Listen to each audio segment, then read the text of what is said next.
Hey everybody, this is Nick from ThreadX3 Productions, here to bring you a review of Totally Reliable Delivery Service. TRDS is a game where you relive Death Stranding, only instead of Hideo Kojima mind-freaking all over the screen and calling it art, this one uses quirky physics and shoddy collision, then calls it an indie game. Instead of Norman Reedus and the unborn fetus, you get a plumpy man or woman that can win in a twerking competition without even realizing they signed up for it. Before we go any further, first off, I'm playing on the PlayStation 4, on the regular one, not the Pro. And also, let me be completely transparent, this copy was provided by Tiny Build, and hey, we actually have some extra that we can give away. More info on that after the review. But let me assure you, this will not alter my thoughts on this game whatsoever. I have standards. Now, back to the review. This is the greatest game I have ever played. There is nothing wrong with this game. I wish more games were like this game. And others that were not this game were this game. Game of the Year 2020. Give me money, give me money, give me money. No, in all seriousness, this game is janky. The collision detection is problematic. The vehicle controls alternate from too sensitive to not sensitive enough. The online, if anybody is even playing, is horrible and it should definitely be updated ASAP. The character does what the controller tells them to do, with the accuracy of a toddler hopped up on sugar, with a blindfold on. And all that, minus the online, is, well, part of its charm.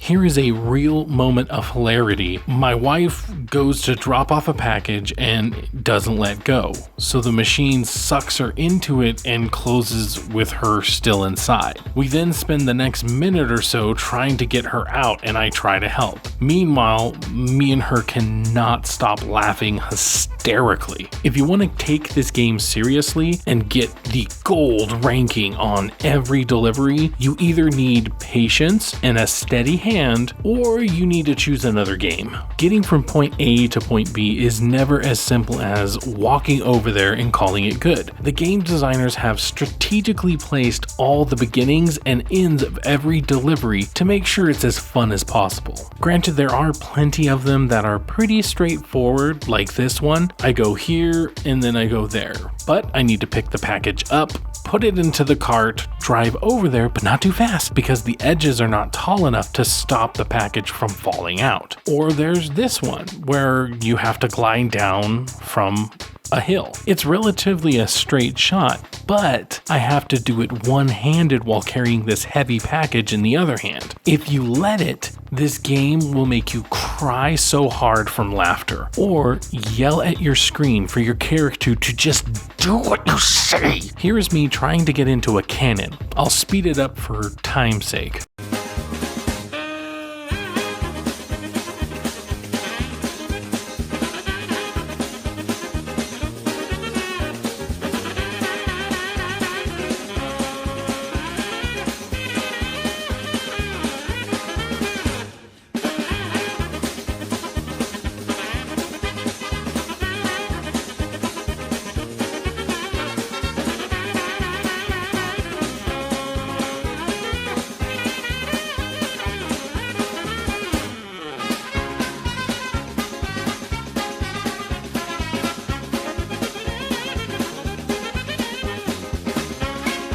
Three days later.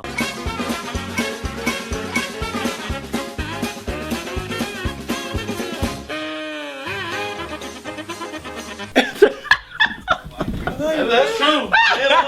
Now, what type of gamer are you? Do you see this and laugh?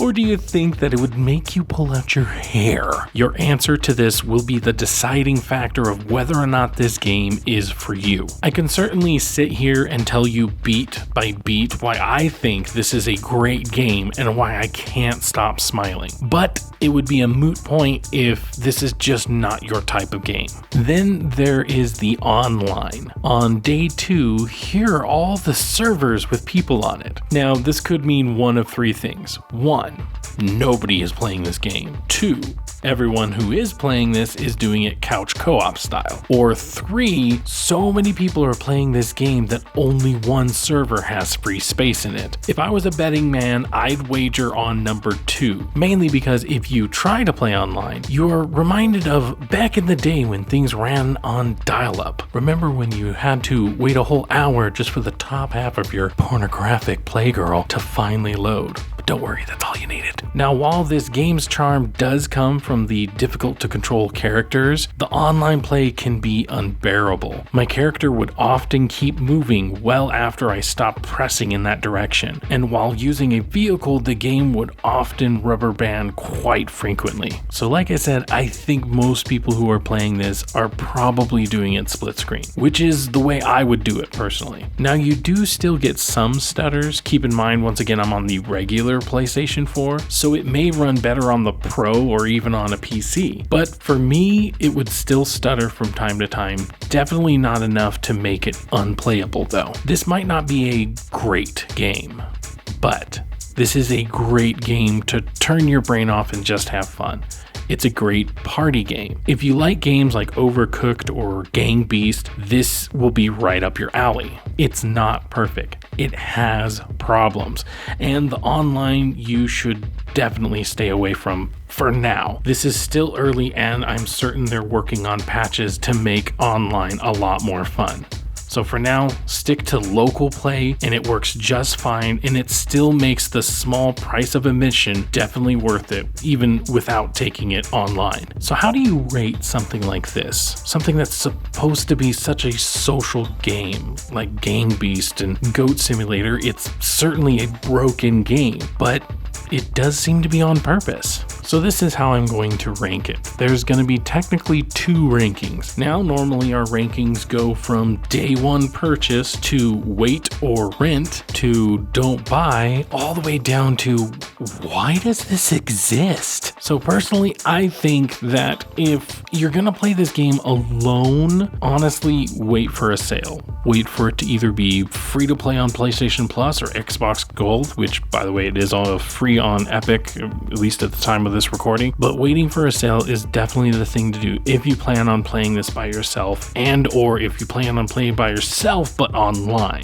Now, separately, if you do have somebody to play this with, if you plan on playing this as a party game, this is 100% a day 1 purchase. It's only $14.99 on the PSN, the PC, and Xbox, and the Switch actually. And it is definitely worth $14.99. It is such a blast. The big open sandbox world is so fun to just have fun in. So for me, the personal, if you play with friends, is definitely going to have to be a day 1 purchase. But hey, that's just how reviews work here on Threat X3 Productions. I kind of give you a little bit of everything. I show you what to expect. I tell you what to expect. And really, I try to think of everything from a buyer's perspective. If this is something you're going to buy, if this is something you're going to spend money on, what are the things that you would like to think about? So those are the things I think about it. I personally really like it. I'm having a lot of fun with it, and it's a great party game. What do you guys think from the footage you've seen? What do you think if you've played the game? Let me know down in the comments below. And hey, now it's time for that giveaway info.